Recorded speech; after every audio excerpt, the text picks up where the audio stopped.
Hello dear students. आज video में हम बात करते हैं हमारे chapter chemical reaction and equation part के चैप्टर के थर्ड पार्ट का। मैंने आपको इससे पहले बताया था, थोड़ा इंट्रोडक्शन दिया था चैप्टर में, देन फिर रिएक्शन कैसे बैलेंस होती हैं ये बताया था। अब हम बात करते हैं केमिकल रिएक्शन पर, कितनी तरह की वो होती हैं, type of chemical reactions. So hope so कि आपने लास्ट वीडियोस देख ली हों, क्योंकि जितना आप छोड़ते चलेंगे उतना वो पाइलअप होता चलेगा, तो साथ के साथ पढ़ते चलिए और जो जो इम्पोर्टेंट हैं छोटे छोटे उनके नोट्स बनाते चलिए। देखिए हम इतना टाइम वेस्ट कर देते हैं इधर उधर, तो 20 मिनट्स मैक्सिमम ही कभी जाएगा, 20 मिनट्स, 17 मिनट्स, 14 मिनट्स इतनी वीडियो तो आप देख ही सकते हैं। 2 की स्पीड पर देखिए फटाफट से, बट पढ़ाई कंटिन्यू करती रहिए। सो अब हमारे पास टाइप ऑफ केमिकल रिएक्शन। हमने बात की थी लेक्चर 1 में कि केमिकल रिएक्शन होती हैं, चलो ठीक है, पर ये केमिकल रिएक्शन कितनी तरह की होती हैं आज हम इसकी बात करेंगे। अच्छा, केमिकल रिएक्शन क्या होती है? अगर आपने नहीं देखी है वीडियो तो प्लीज़ लास्ट वीडियो ज़रूर देखिएगा, लास्ट टू लास्ट। तो केमिकल रिएक्शन होती क्या है? केमिकल रिएक्शन वो होती है जब कुछ नया प्रोडक्ट फॉर्म होता है। ठीक, केमिकल रिएक्शंस में कुछ नया प्रोडक्ट फॉर्म होता है, वो इरिवर्सिबल होती है। अगर वो चीज़ एक बार बन गई है तो दोबारा उससे वापस से उसके कंस्टिट्यूएंट में कंस्टिट्यूएंट में लाना मुश्किल होता है। इसमें हम बचपन से बात करते हैं फिजिकल और केमिकल चेंज में, तो मैंने आपको केमिकल चेंज इस केमिकल रिएक्शन किस तरह से होती है बताया है, तो आप देखिएगा ज़रूर। तो अब यहाँ हम बात करते हैं टाइप ऑफ केमिकल रिएक्शन कितनी तरह की हैं। तो आपके एनसीईआरटी में बुक खोलिएगा, तो वहाँ पर टाइप ऑफ केमिकल रिएक्शन में हमारी 4 तरह की मेनली होती हैं केमिकल रिएक्शंस। 4 तरह में सबसे पहले होती है कॉम्बिनेशन रिएक्शन। अच्छा, रिएक्शन आगे आप पढ़ेंगे ना तो कई तरह की और भी दिखती हैं, लेकिन अभी आपके 4 ही हैं। तो कॉम्बिनेशन रिएक्शन के बाद से होती है कोई चीज़ कंबाइन हुई पहली बार, हो सकता है कोई चीज़ टूटी भी हो, तो उसे हम कहते हैं डिकम्पोजिशन रिएक्शन। डिकम्पोज होना, डिकम्पोजिशन रिएक्शन। थर्ड होती है हमारी डिस्प्लेसमेंट रिएक्शन, कोई चीज़ डिस्प्लेस हो जाना। एंड फोर्थ होती है हमारी double displacement reaction, double displacement reaction. ठीक, बहुत आसान है चारों। तो सबसे पहले हम कॉम्बिनेशन रिएक्शन देखते हैं। नाम से ही पता चल रहा है आपको कॉम्बिनेशन, कि when there is combination of 2 और मोर रिएक्टेंट्स। 2 और मोर रिएक्टेंट जब कंबाइन करेंगे, 2 और मोर रिएक्टेंट जब कंबाइन करेंगे तो हमारी वहाँ पर कॉम्बिनेशन रिएक्शन होगी। 2 और मोर रिएक्टेंट कंबाइन, जैसे कि कार्बन प्लस ऑक्सीजन कंबाइन होते हैं तो CO2 बनती, कार्बन डाइऑक्साइड गैस। ठीक, ये तो हमारी देखी हुई गैस है कार्बन डाइऑक्साइड गैस। इसी तरह से आप सोचिए और क्या चीज़ कंबाइन होती है तो हमारी नए नए प्रोडक्ट फॉर्म होते हैं। जैसे कि आपके घर में ही हम H2 और O2 मिलाते हैं तो हमें मिलता है H2O, पानी। घर का पानी तो सबसे बेसिक है, हमारा हर घर में पानी मिलता है, जिसे सेव करना चाहिए हम सबको। तो कार्बन ऑक्सीजन कंबाइन हुए CO2 बना, हाइड्रोजन ऑक्सीजन कंबाइन हुए H2O बना। हो सकता है नाइट्रोजन और हाइड्रोजन कंबाइन हो तो अमोनिया बने। ये अमोनिया एक गैस होती है। तो अमोनिया एक तरह से, ये प्लांट को वो हम यूरिया जो डालते हैं ना उसके अंदर अमोनिया होती है, बहुत काम की होती है ये अमोनिया, डाई वगैरह में यूज़ होती है, और आपके प्लांट्स को बहुत ज़रूरत होती है नाइट्रोजन की, तो अमोनिया के फॉर्म में लेते हैं। तो उसके बाद से, और ये अच्छा यहाँ एक बार बैलेंसिंग देख लीजिए। हाइड्रोजन दो ये तो बैलेंस है। ऑक्सीजन यहाँ 1 यहाँ 2, तो ऑक्सीजन का गड़बड़ हो गया। अगर मेरे को ऑक्सीजन को यहाँ पर 2 है, अगर मुझे यहाँ ऑक्सीजन बैलेंस करना है तो यहाँ 2 लगाना पड़ेगा। हाइड्रोजन डिसबैलेंस हो गया तो हाइड्रोजन हम बैलेंस कर लेते हैं, 2 2 = 4। एक काम करते हैं, यहाँ 2 लगा देते हैं, तो अब हमारा ये इक्वेशन बैलेंस है। ऊपर वाली देख लीजिए, ऊपर वाली बैलेंस थी, carbon carbon, oxygen oxygen. Reaction आप जब भी लिखें उसे बैलेंस ज़रूर करें, क्योंकि बिना बैलेंस की हुई मतलब इक्वेशन नहीं लिखी जाती है कोई भी। कि अगर आप रिएक्शन कर रहे हैं, जैसे मान लीजिए मैं यहाँ पर ये 2 नहीं लगाती, तो ये O2 कंबाइन हो, चले हाइड्रोजन का हिसाब तो है कि 2 हाइड्रोजन यहाँ है, पर ऑक्सीजन कहाँ गया ये तो नहीं पता रहता ना हमें कि एक ऑक्सीजन कहाँ चला गया, एक तो कंबाइन हो गया वाटर के साथ, तो हमें दिखाना होता है कि कहीं नहीं गया है, ये इस तरह से रिएक्शन में आया हुआ है, रिएक्शन में इस तरह से ऑक्सीजन यहाँ पर है।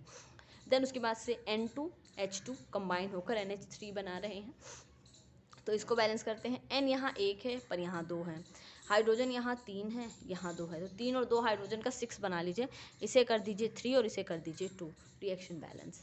N2 N2, 3 2 = 6 हाइड्रोजन, 3 2 = 6 हाइड्रोजन, तो 6 वाले में तो आपको दिक्कत लेनी ही नहीं हो, अक्सर उसमें 3 2 = 6 का फैक्टर आता ही है। तो ये हमारी कुछ कॉम्बिनेशन रिएक्शन हो गई। इसी तरह से मैं आपको एक और रिएक्शन बताऊं, बुक में है आपके, कैल्शियम ऑक्साइड प्लस H2O। जब आप कैल्शियम ऑक्साइड के अंदर पानी मिलाते हैं तो ये बनता है आपका कैल्शियम हाइड्रोक्साइड, और इसे हम स्लेक्ड लाइम बोलते हैं। बिल्कुल कंफ्यूज नहीं होइएगा, कई बार आपको क्विक लाइम स्लेक्ड लाइम आएगा, तो स्लेक्ड लाइम आपको पता होना चाहिए कि slaked lime Ca calcium OH twice है, वेरी इंपॉर्टेंट स्लेक्ड लाइम। ठीक है, ये चूना पानी ही है आपका स्लेक्ड लाइम। ठीक है, तो ये हमारी हो गई कुछ कॉम्बिनेशन रिएक्शन। अच्छा, अब ये रिएक्शन जो होती हैं, एक चीज़ होती है आपकी एक्सोथर्मिक, और एक चीज़ होती है आपकी एंडोथर्मिक। अगर रिएक्शन के साथ हीट इवॉल्व हो रही है, अच्छा ये आप कहाँ देखेंगे, कभी आपने घर में जो पहले चूने की पुताई होती थी, तो जब आप उस चूने में पानी डालते थे ना, तो बहुत तेज़ बबल्स आते हैं उसके अंदर, बहुत तेज़, हाथ नहीं डालते हो, बहुत गर्म होता है, हाथ कट सकते हैं उससे। तो वहाँ पे खूब सारी हीट इवॉल्व होती है, तो इसको हम कहते हैं एक्सोथर्मिक प्रोसेस, जहाँ हीट इवॉल्व होती है। कभी कभी हीट इवॉल्व ना हो करके हीट जो होती है वो इवॉल्व होना मतलब बाहर हमें दिखना, पर कभी कभी हीट इवॉल्व ना होके हीट रिएक्शन करने में काम आ जाती है। तो उस समय पे कोई हमें जो फ्लास्क होगा, जो बर्तन होगा जिसमें रिएक्शन हो रही है, वो गर्म ना दिख करके ठंडा दिखेगा, तो यहाँ पर हीट यूज्ड हो जाती है।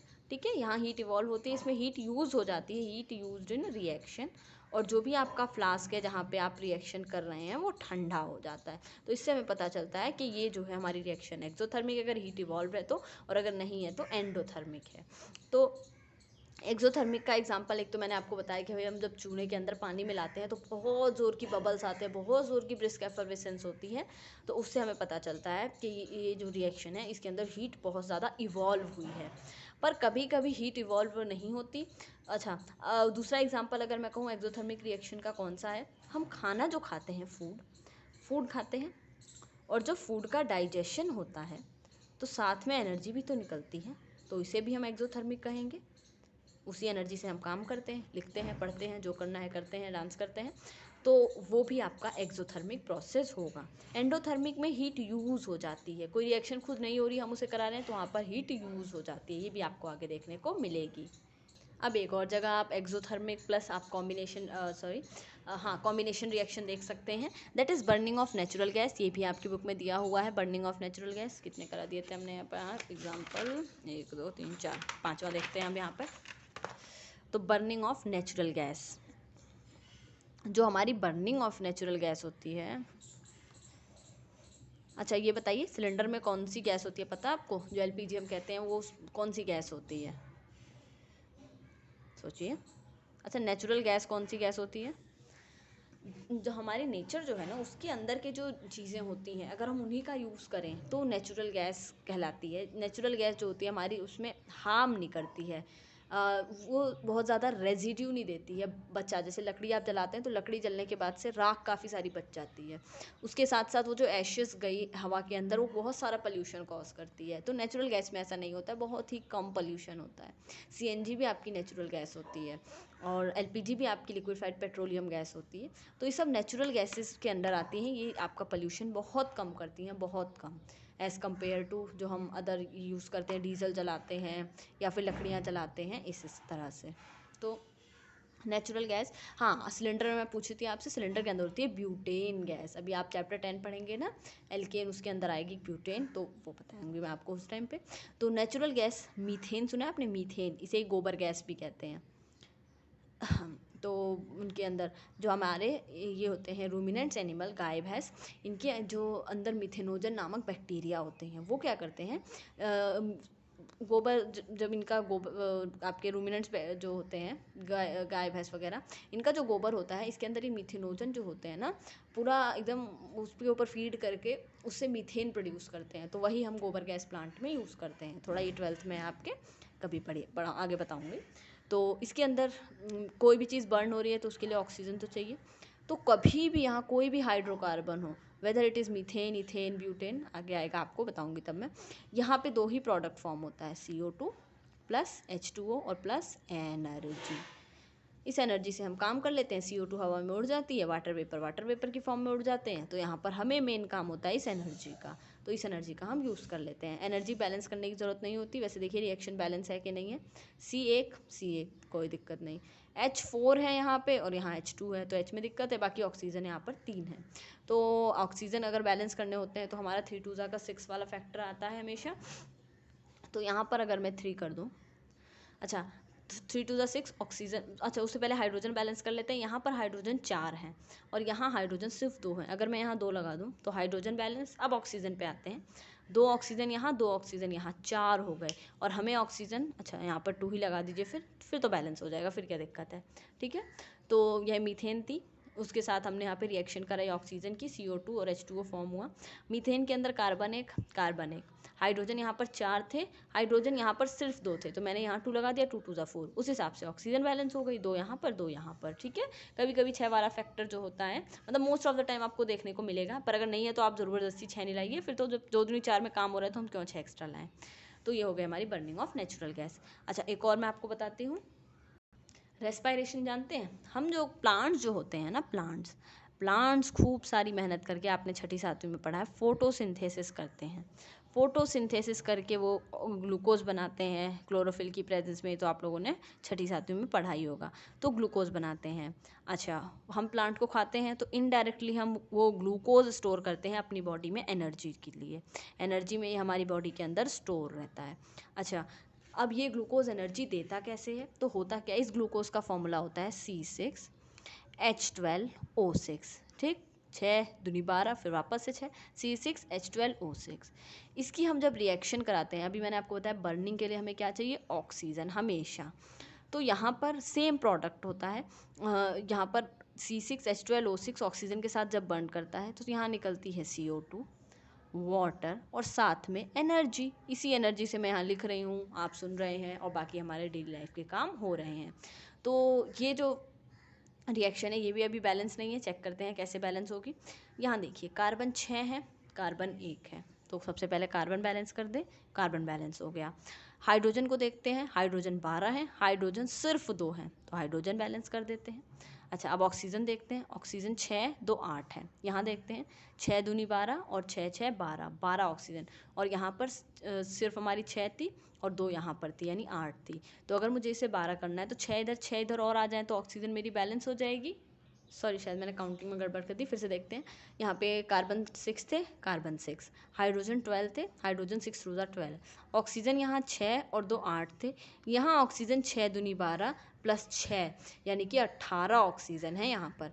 तो 6 ऑक्सीजन तो यहाँ कोई दिक्कत नहीं है, 12 ऑक्सीजन हम यहाँ कर लेते हैं 6 लगा के, 6 2 12, तो ऑक्सीजन भी बैलेंस, हाइड्रोजन भी बैलेंस, कार्बन भी बैलेंस। तो ये हमारी रेस्पिरेशन होती है, जो हम सांस लेते हैं, सांस ली, गहरी गहरी सांसें लीजिए आजकल तो उस रेस्पिरेशन में क्या होता है, हमारी बॉडी के अंदर जो स्टोर ग्लूकोज है उसके साथ ऑक्सीजन कंबाइन करता है। अच्छा सांस लेना और बाहर देना, इट इज़ ब्रीथिंग। पर अगर ऑक्सीजन का यूज़ करके ग्लूकोज ने हमें CO2 वाटर और एनर्जी जैसे कंपोनेंट में तोड़ दिया है, तो उस प्रोसेस को हम कहते हैं रेस्पायरेशन, ठीक है। Breathing is not respiration, breathing होती है सिर्फ सांस लेना और बाहर छोड़ना, रेस्पिरेशन के अंदर ये काम होता है। ये भी आपका चैप्टर है तो इसे हम पढ़ेंगे। यही एनर्जी है जिसका हम यूज़ करते हैं, ATP की फॉर्म में एनर्जी हमें मिलती है। CO2 हम बाहर, जैसे हम ब्रीथ आउट करते हैं वैसे CO2 बाहर आ जाती है, वाटर बॉडी के अंदर है तो वाटर की तो कोई दिक्कत ही नहीं है। तो ये हमारा हो गया रेस्पिरेशन का प्रोसेस। तो फिर से कॉम्बिनेशन रिएक्शन क्या होती है, जहाँ कोई दो चीज़ें कंबाइन होती हैं और एक या एक से ज़्यादा प्रोडक्ट बनाकर देती हैं, ठीक है। तो ये कॉम्बिनेशन रिएक्शन हुई। अच्छा अब देखिए बुक में ये डिब्बे के अंदर कितनी अच्छी बात लिखी हुई है, do you know, in box को ज़रूर पढ़ा करिए, क्वेश्चंस भी आते हैं, आपकी नॉलेज भी बढ़ती है। एक सोल्यूशन ऑफ स्लेक्ड लाइम, अभी मैंने आपको बताया कैल्शियम हाइड्रोक्साइड स्लेक्ड लाइम होता है, is use for white washing of wall. ये हम जो होते हैं वॉल्स की वाइट वॉशिंग के लिए यूज़ करते हैं। क्यों? क्योंकि कैल्शियम हाइड्रोक्साइड जो होती है, हम जानते हैं एनवायरनमेंट में CO2 प्रेजेंट है, CO2 के साथ रिएक्ट करके कैल्शियम कार्बोनेट बना लेती है वॉल्स के ऊपर, और कैल्शियम कार्बोनेट जो होता है ना शाइनी होता है, तो कुछ 2-3 दिन बाद, कुछ दिन बाद जो होती है हमारी वाइट वॉशिंग हमने की है वो शाइनी हो जाती है और शाइनी फिनिशिंग आ जाती है वॉल पे। तो हम तो यही चाहते हैं कि हमारा जो वॉल हो काफ़ी सुंदर सफ़ेद दिखे। तो it is interesting to note that chemical formula of marble is also CaCO3। Calcium carbonate ये मार्बल का फॉर्मूला भी होता है, ठीक। जो मार्बल आप देखते हैं ताजमहल वाला मार्बल, उसका फॉर्मूला कैल्शियम कार्बोनेट होता है। और वो बनता कैसे है, जब हमारा कैल्शियम हाइड्रोक्साइड, याद रखिए स्लेक्ड लाइम, रिएक्ट करता है CO2 के साथ। आपने दीवार पे पुताई कर दी है CaOH ट्वाइस की, CO2 हमारे एनवायरनमेंट में प्रेजेंट है ही, ये दोनों आपस में कंबाइन होकर बनाते हैं CaCO3, ओके। और साथ में यहाँ पर वाटर निकाल देते हैं। तो यहाँ रिएक्शन अभी आप देखिए तो ओवरऑल रिएक्शन बैलेंस है। ये हो गया कैल्शियम कार्बोनेट, ये वाइट कलर का चमकता है। और जो असली मार्बल होता है ये इसका फॉर्मूला भी CaCO3 ही होता है। तो ये आपको एडिशनल नॉलेज बता रहा है। हो सकता है आपसे 1 नंबर में पूछ ले मार्बल का केमिकल फॉर्मूला, तो CaCO3, ठीक है। या फिर ये पूछ ले कि हम वाइट वॉशिंग में कैल्शियम हाइड्रोक्साइड क्यों यूज़ करते हैं, क्योंकि वो CO2 के साथ कंबाइन होकर कैल्शियम कार्बोनेट बना लेता है। तो यहाँ हमने बात की हमारे कॉम्बिनेशन रिएक्शन की। सो होप सो आपको ये सब समझ में आया हो। तो कोई डाउट हो तो आप कमेंट बॉक्स में पूछ लीजिएगा। बाकी नेक्स्ट रिएक्शन नेक्स्ट वीडियो में देखते हैं। सो अच्छा लगे तो लाइक करिएगा, अच्छा नहीं लगे तो डिसलाइक करिएगा। और ढेर सारी मेहनत से पढ़ाई करते रहिए। और वही मैंने दोबारा बताया, कोई भी डाउट हो तो comment section is open for you. Thank you, जय हिंद, बाय बाय। ध्यान रखिए अपना बहुत बहुत बहुत।